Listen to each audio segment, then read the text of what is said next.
these were the lines at morning skate today for this game. Forward lines remain unchanged. No real surprise there. Quinn Hughes, Tyler Myers is your first pair. Nikita Zadorov and Filip Hronek is your second pair.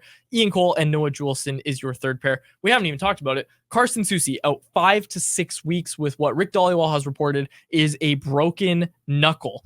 So that is not good news for Carson Soucy, who has only appeared in 21 games this season. Obviously, he returned after missing the first 2 games of the season. He returns, then he plays in 13 games, and then he's back out after blocking a shot on his leg in Montreal. I know people were asking if it was the same injury. No, it was a different injury. And the really funny thing is, Rick Tocchet was asked about it this morning about where the injury is, and he was like, upper body. And then like everybody knew it was the hand. So someone in the media pool was like, oh, well, it depends. And they were showing that his hands were below his waist, and Tocchet loved that. Tocchet started laughing. He's like, you're right. It depends. And I thought that was hilarious. But yes, looks like it's something to do with his hand, as was originally reported by Rick Dhaliwal. So the Canucks are going to be without Carson Soucy for 5 to 6 weeks. A big blow for the Blue Line, as Soucy was playing some really good hockey. It's a shame because Soucy has exceeded my expectations since signing with the Canucks.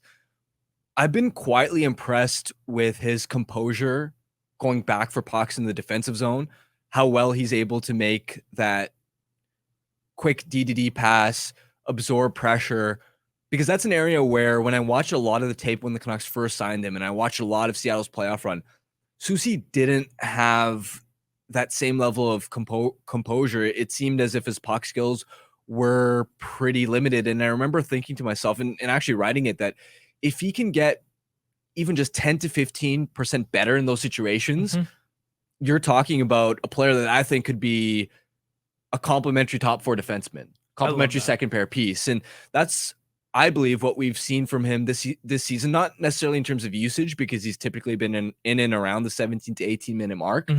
But I clipped a couple of examples from the Arizona game where heavy forecheck, he's just able to make that calm next pass. We're not talking about needing to make the home run stretch pass or skating pucks away from pressure like he's Hughes or Hronek, but he's just making smart decisions. And it's such a big difference compared to last year, where it felt like any time Quinn Hughes was on the bench that the Canucks Blue Line could not move the puck. This year, there's been such a massive difference in the second and third pairs' ability to control play. Last year, with Hughes on the bench, the Canucks were minus 43 in terms of their 5-on-5 goal differential. It's wild. So he's been massive in that sense. He's been massive in terms of his zone entry defense with his stick, his reach. It's unfortunate, but it again goes back to credit to the Canucks management regime for bringing in Zadorov for a cheap price, because you feel a whole lot better about the bottom four's ability to hold over and keep things running smoothly even without Soucy. And as we saw there, it looks like Filip Hronek and Quinn Hughes are going to be split up, but Rick Tocchet spoke about getting Noah Juulsen back into the lineup and the defense as a whole needing to do, you guessed it, by committee defense tonight. And he said we might not see these pairs all game long. So Grady, let's hear from Canucks head coach Rick Tocchet. With Soucy out, looks like you might need some new pairings on the back end. How confident are you in the versatility of the defenseman play with any partner back there?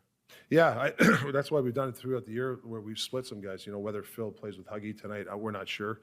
But, the one good pair that before we had the other 6 in, but Juulsen and Cole were a pretty good pair.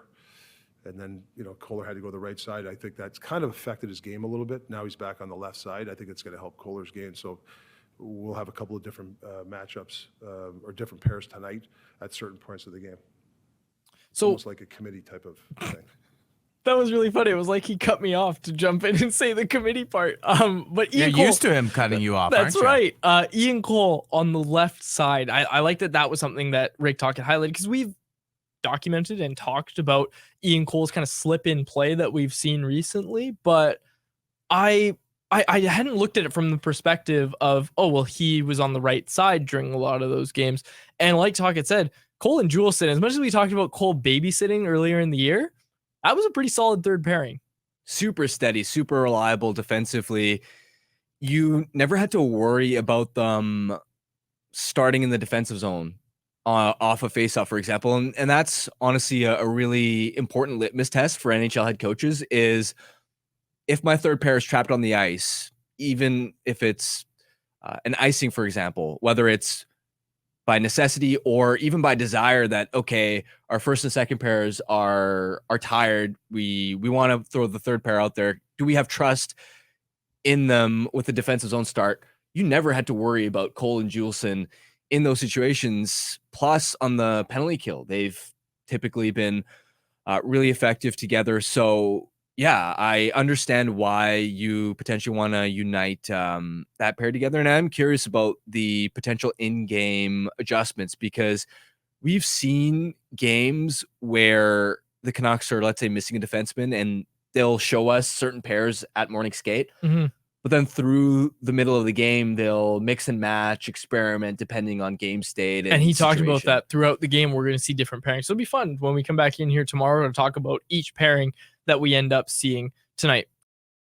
Canucks Conversation with Harmon and Quads every weekday at 2 p.m. Be sure to check it out on the Canucks Army YouTube channel. And if you missed it, go check it out on your favorite podcast catcher app.